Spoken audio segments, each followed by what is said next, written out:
Hello everyone, मैं हूं रितेश कुमार और आप देख रहे हैं अपना पसंदीदा चैनल ज्ञान उदित क्लासेस। दोस्तों, आज के इस वीडियो में बात करने वाले हैं क्लास 10th साइंस, जिसका पार्ट हमारा फिजिक्स वाला चल रहा था। इसमें चैप्टर नंबर 1 प्रकाश का परावर्तन तथा अपवर्तन कर रहे थे। इसका हमारा ये लेक्चर नंबर 4 है। यदि आपने इसके पहले के लेक्चर्स नहीं देखे हैं तो उनको आप देख लीजिएगा। हम इस वीडियो के डिस्क्रिप्शन बॉक्स में उन लेक्चर्स की लिंक डाल देंगे। तो आज का जो हमारा टॉपिक होने वाला है, उत्तल दर्पण द्वारा प्रतिबिंब कैसे बनते हैं, इस टॉपिक पर आज हम चर्चा करने वाले हैं। तो आइए देखते हैं उत्तल दर्पण द्वारा कैसे होता है प्रतिबिंब का निर्माण। तो आइए देखते हैं उत्तल दर्पण द्वारा प्रतिबिंब का निर्माण कैसे होता है। उत्तल दर्पण केवल 2 स्थितियों में हम समझ जाएंगे कि उत्तल दर्पण प्रतिबिंब कैसे बनाता है। हमने अवतल दर्पण में 6 स्थितियां पढ़ी थी, लेकिन उत्तल दर्पण में हम 2 स्थितियों से समझ जाएंगे कि हमारा उत्तल दर्पण कैसे प्रतिबिंब बनाता है। तो आइए देखते हैं कौन सी हैं वो 2 स्थितियां। तो ये रही हमारी पहली स्थिति, जो है जब वस्तु हमारी अनंत पर होगी। ठीक है, ये हमारा उत्तल दर्पण है। उत्तल दर्पण कैसे समझेंगे कि क्या होता है। ऊ से उभरे हुए तल से जो परावर्तन होता है वो हमारा उत्तल दर्पण होता है।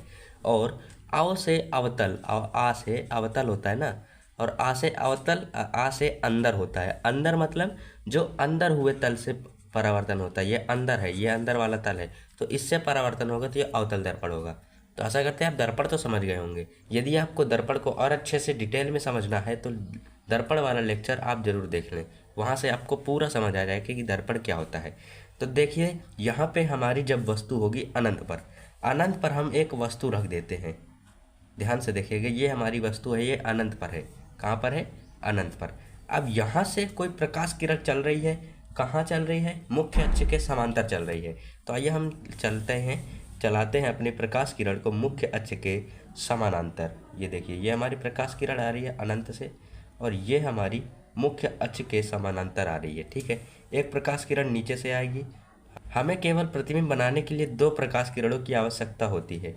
ठीक है, 2 प्रकाश किरणें हमारे लिए पर्याप्त होती हैं प्रतिबिंब को दर्शाने के लिए। अब देखिए, यहाँ पे हमारी पॉलिश हो रखी है। ठीक है, पॉलिश हो रखी है, इसका मतलब ये प्रकाश किरणें आगे नहीं जाएंगी, यहीं से परावर्तित हो जाएंगी। अब परावर्तित कैसे होंगी हम ये समझते हैं। देखिए, जब भी कोई प्रकाश किरण मुख्य अक्ष के समानांतर आती है तो फोकस से जाती है या तो जाती हुई प्रतीत होती है। तो हमने पिछली वीडियो में इसको बताया था कि फोकस से कब जाएगी और कब आएगी। तो यहाँ पे ये मुख्य अक्ष के समानांतर आ रही थी, इसलिए फोकस से जाती हुई प्रतीत होगी। बाकी ये वापस इस तरफ से लौट जाएगी और यहाँ से हमको लगेगा ये फोकस से गई है। ऐसे ऐसे हम इधर डॉटेड दिखा देंगे। तो आशा करते हैं आप इतना समझ गए होंगे। ठीक है, अब इसको हम ऐसे दर्शाएंगे कि ये प्रकाश किरण ऐसे चली और ऐसे निकल गई। ठीक, अब उसी तरह हम इस प्रकाश किरण को भी करेंगे कि ये हमारी फोकस से जाती हुई प्रतीत होगी।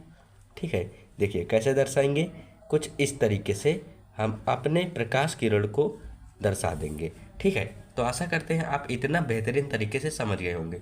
अब ध्यान से देखिए, ये प्रकाश किरणें कहाँ पर मिलती हुई प्रतीत हो रही हैं। तो ये प्रकाश किरणें फोकस पर मिल रही हैं। कहाँ पर मिल रही हैं? फोकस पर। तो ये हमारी वस्तु है, इस वस्तु का प्रतिबिंब हमारे फोकस पर बनता है। और इसी तरह हमने अवतल दर्पण में पढ़ा था, लेकिन अवतल दर्पण में जो प्रतिबिंब बना था फोकस पर, अनंत पर जब हमने वस्तु रखी थी तब जो हमारा फोकस पर प्रतिबिंब बना था वो वास्तविक बना था। लेकिन यहाँ पे हमारा जो प्रतिबिंब है वो आभासी बन रहा है। कैसा बन रहा है? आभासी बन रहा है, दर्पण के पीछे बन रहा है और सीधा बन रहा है और वस्तु से बहुत छोटा बन रहा है। तो आशा करते हैं आपको प्रतिबिंब की स्थितियाँ समझ आ गई होंगी। लिख के दिखा दें? चलिए देखते हैं, लिख के देते हैं। तो ये देखिए, आभासी बनेगा। इस स्थिति में हमारा प्रतिबिंब आभासी बनेगा, सीधा बनेगा, वस्तु से छोटा बनेगा, बहुत छोटा बनेगा, क्योंकि यहाँ पे वस्तु देखिए इतनी बड़ी है और यहाँ पे एकदम छोटा सा प्रतिबिंब बनता हुआ नजर आ रहा है और दर्पण के पीछे बनेगा। तो आशा करते हैं आपको पहली स्थिति बेहतरीन तरीके से समझ आ गई होगी। अब आइए बढ़ते हैं दूसरी स्थिति की तरफ। तो देखिए, दूसरी स्थिति हमारी है जब वस्तु अनंत तथा ध्रुव के बीच हो। अनंत मतलब अनंत और ध्रुव मतलब पोल। ये दर्पण के द्वारक का मध्य बिंदु ये हमारा है। ठीक है, ये हमारा पोल होता है और इसके बीच कहीं पर भी वस्तु रखी हो तब हमारा प्रतिबिंब कैसे बनेगा, ध्यान से देखिएगा। जैसे मान लीजिए ये दर्पण का ध्रुव है और यहाँ पे अनंत है, हम कहीं भी वस्तु रख के दे रहे हैं, ये रख दिया वस्तु, ठीक है, ध्यान से समझिएगा, वस्तु रख दी। अब आइए हम दो प्रकाश किरणें चलाते हैं। कैसे चलाएंगे? मुख्य अक्ष के एक तो हमारी समानांतर जाएगी, ऐसे ध्यान से देखिएगा कैसे जाएगी, कुछ इस प्रकार से, और ये हमारी फोकस से जाती हुई प्रतीत होगी। कैसे? फोकस से हमारी ये प्रकाश किरण जाती हुई प्रतीत होगी, कुछ इस तरीके से, ठीक है। आप अपने कॉपी में ऐसे ही बनाइएगा, ठीक। अब देखिए, जैसे हम इस यहीं से प्रकाश किरण सी से जाती हुई प्रतीत कराएंगे, क्योंकि हमने एक आपको रूल पढ़ाया है कि कोई भी प्रकाश किरण जब सी से जाती है या सी से जाती हुई प्रतीत होती है तो वह प्रकाश किरण उसी मार्ग में वापस आ जाती है। तो हम यही वाला रूल अप्लाई करेंगे। यहाँ से हम एक प्रकाश किरण सी से जाती हुई प्रतीत कराएंगे, कुछ इस प्रकार से, ध्यान से देखिए, कुछ इस प्रकार से यहाँ तक तो आएगी, और ऐसे हम दर्शाएंगे कि ये हमारी प्रकाश किरण सी से जा रही है। कहाँ से? सी से, और ये तो उसी मार्ग में वापस हो जाएगी। तो हम यहाँ से प्रकाश किरण कैसे दर्शाएंगे? एक ऐसे गई और वापस आ गई, ये गई और ये इधर परावर्तित हो गई। अब ध्यान से देखिए, यदि हम इन प्रकाश किरणों को आगे बढ़ाएं, हमको पता है यहाँ पे कुछ हमारी ये दोनों प्रकाश किरणें कट रही हैं, तो यहीं पर इसका प्रतिबिंब बनेगा। और प्रतिबिंब कितना छोटा बन रहा है आप इससे भी अंदाजा लगा सकते हैं। जैसे मान लीजिए हमारी वस्तु ए और बी है, तो प्रतिबिंब हमारा बनेगा ए डैश और बी डैश। तो ये हमने समझ लिया है। और अब ध्यान से देखिए इसकी स्थिति, और ये इसका जो ये नियम है, ये ध्यान से समझिएगा, ये दैनिक जीवन में भी काम आता है। इसको हम आपको उपयोग में बताएंगे। ध्यान से देखिए, प्रतिबिंब का जो स्थिति आएगी वो यहाँ पे हमारी प्रकाश किरणें वास्तव में तो मिलती हुई प्रतीत नहीं हो रही हैं, हमने इनको ज़बरदस्ती मिलाया है। तो ज़बरदस्ती जब मिलाते हैं तो हमारा प्रतिबिंब आभासी बनता है, आभासी हो जाएगा। और जितने आभासी प्रतिबिंब होते हैं सारे सीधे होते हैं, तो सीधा हो जाएगा। दर्पण के पीछे बना है, वस्तु से छोटा बना है। और एक मेन पॉइंट यहाँ पे ध्यान दीजिए कि जब भी कोई उत्तल दर्पण प्रतिबिंब बनाता है तो उसकी केवल यही स्थिति होती है। मतलब कोई भी उत्तल दर्पण किसी भी तरीके का जब प्रतिबिंब बनाता है तो जो प्रतिबिंब की स्थिति, आकार जो भी आता है वो इसी टाइप से आता है। मतलब सारे उत्तल दर्पण के जो प्रतिबिंब होंगे आभासी होंगे, सीधा होंगे, और दर्पण के पीछे ही होंगे, पी और एफ के बीच में ही होंगे, और वस्तु से छोटा होगा। वस्तु से छोटा होगा मतलब ये प्रतिबिंब छोटा बनाता है। अब इसी आधार पर हम इसके कुछ उपयोग जान लेते हैं। तो इसका उपयोग हम जब किसी भी दृष्टि को देखने के लिए, विशाल दृष्टि को एक छोटे से स्थान पर देखने के लिए करते हैं, तो हम उसका उपयोग हम इसी दर्पण में करते हैं। मतलब समझ लीजिए, जैसे आपके वाहन मतलब मोटरसाइकिल मान लीजिए, मोटरसाइकिल के साइड में जो साइड मिरर लगा होता है, साइड मिरर, उसमें आपको पीछे से आ रही गाड़ियाँ, बड़ी बड़ी गाड़ियाँ, उसमें इतने छोटे से मिरर में आपको छोटी छोटी दिखती हैं। बड़ी गाड़ियों का चित्र या प्रतिबिंब छोटा बनाता है।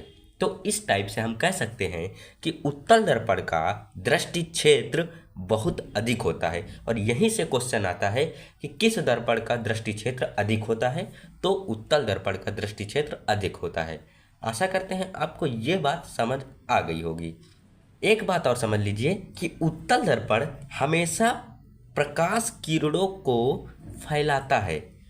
उत्तल दर्पण, ध्यान से समझिए, उत्तल दर्पण प्रकाश किरणों को फैला। यहाँ पे मान लीजिए एक दर्पण हमने उत्तल दर्पण बनाया, ठीक है। अब कोई सामने से प्रकाश किरणें आ रही हैं, ध्यान से देखिए, और ये उत्तल दर्पण इन प्रकाश किरणों को फैला देगा, इधर उधर फैला देगा। लेकिन अवतल दर्पण इसका विलोम होता है। विलोम मतलब उल्टा होता है। जैसे अवतल दर्पण ये है तो ये प्रकाश किरणों को एक स्थान पर केंद्रित करता है, मतलब एक स्थान पर केंद्रित करता है। तो आशा करते हैं आप ये बात भी याद रखेंगे कि अवतल दर्पण प्रकाश किरणों को एक स्थान पर केंद्रित करता है और उत्तल दर्पण सभी प्रकाश किरणों को फैलाता है। और अवतल दर्पण के इस गुण में एक हमारा उपयोग है। सोलर कुकर आप जानते होंगे, जिससे हम भोजन पकाते हैं, उसमें भी इसी दर्पण का उपयोग करते हैं। उसमें भी हम इसी दर्पण का उपयोग करते हैं जिसका नाम है अवतल दर्पण। तो आशा करते हैं आपको आज का यह वीडियो पसंद आया होगा। यदि पसंद आया है तो वीडियो को लाइक और चैनल में नए हो तो चैनल को सब्सक्राइब जरूर कीजिएगा, क्योंकि इस चैनल में लगातार निरंतर बहुत ही दिनों से क्लासेस जारी हैं। यदि आप इस चैनल से वंचित रह जाएंगे तो आपका सपना हो सकता है कि अधूरा हो जाए। इसलिए इस चैनल से आप जुड़ जाइए और शुरू से लगातार मेहनत करते रहिए। हम आपके साथ लगातार निरंतर बने रहेंगे। तो आशा करते हैं आपको हमारी बात समझ आई होगी। अब हम मिलते हैं अपने नेक्स्ट लेक्चर में। तब तक के लिए बाय। जय हिंद, जय भारत।